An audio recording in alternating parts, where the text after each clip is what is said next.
여러분, 우리 자신과 이 세상을 움직이는 근본적인 힘이 딱 두 가지밖에 없다는 거 혹시 들어보셨나요?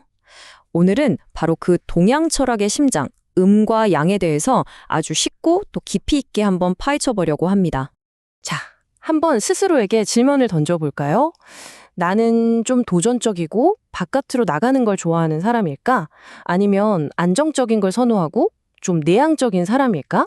이게 그냥 단순한 성격 테스트 질문 같지만 사실 이 안에는요, 수천 년 동안 세상을 설명해온 엄청난 지혜가 숨어 있거든요. 그 지혜의 중심에 있는 게 바로 음양입니다. 우리가 보통 음양 하면 흑과 백 뭐 이런 식으로 그냥 딱 반대되는 것만 생각하기 쉬운데요. 근데 음양의 진짜 의미는 그것보다 훨씬 더 역동적이에요. 이건 그냥 서로 싸우는 대립관계가 아니고요.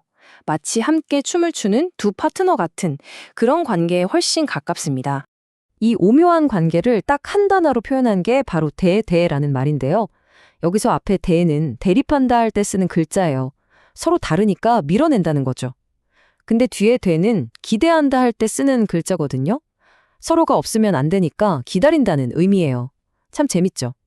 서로 밀어내면서도 끌어당기고 대립하면서도 의존하는 바로 이 팽팽한 긴장감.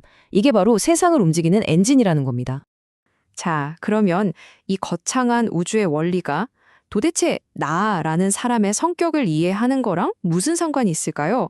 바로 이 지점에서 아주 흥미로운 분석 도구, 사주 명리학이 등장하게 됩니다. 한번 보세요. 만약에 내 타고난 기질이 양에 가깝다. 그러면 에너지가 계속 바깥으로 빵 하고 터져나가는 거예요. 마치 우주가 시작된 빅뱅처럼 말이죠. 그래서 도전적이고 개방적인 성향이 강해지는 거고요. 반대로 음의 기질이 강하면 어떨까요? 에너지를 안으로 싹 모아서 응축시키는 마치 중력 같은 힘을 가지게 됩니다.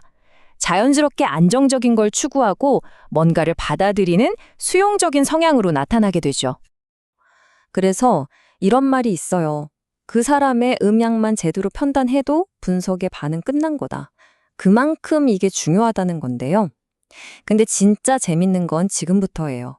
바로 그 나머지 절반을 어떻게 들여다보느냐 하는 거죠. 바로 그 나머지 절반을 제대로 이해하기 위해서 분석가들은 일종의 렌즈를 사용합니다. 음양을 그냥 보는 게 아니라 다른 각도에서 비춰보는 두 가지 핵심 렌즈가 있거든요. 첫 번째 렌즈의 이름은 체용입니다. 체와 용, 좀 어렵게 들리죠?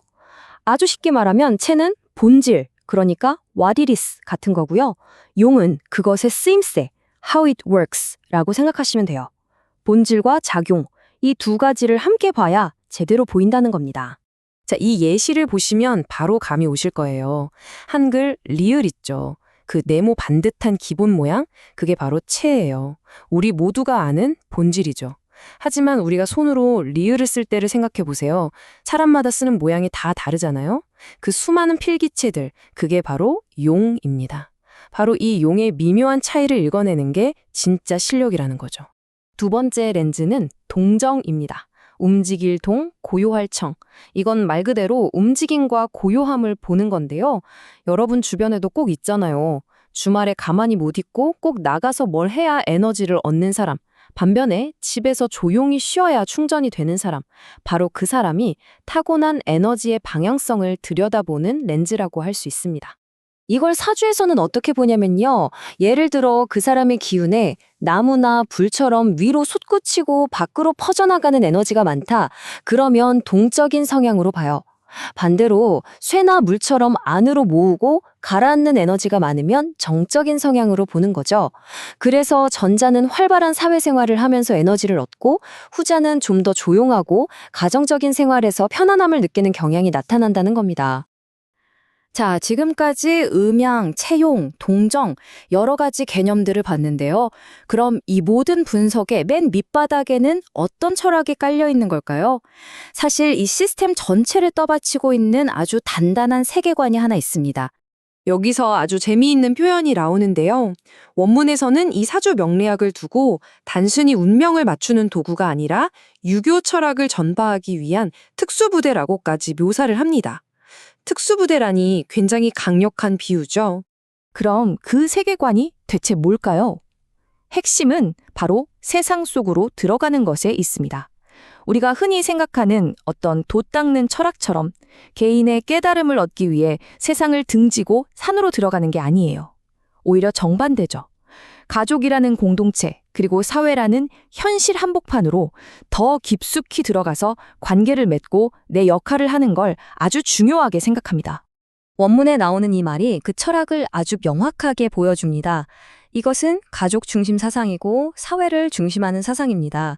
가족을 버리고 해탈을 추구하는 철학이 아닙니다. 라는 거니까 철저하게 현실에 발을 딛고 내가 속한 공동체 안에서 역할을 다하라는 아주 현실적인 메시지를 담고 있는 거죠.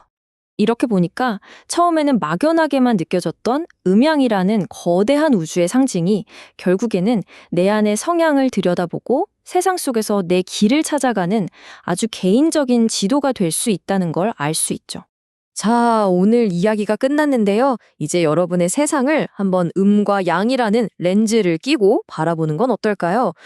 내 모습, 내 주변 사람들, 그리고 내가 겪는 일들 속에서 과연 어떤 새로운 패턴들이 보일까요?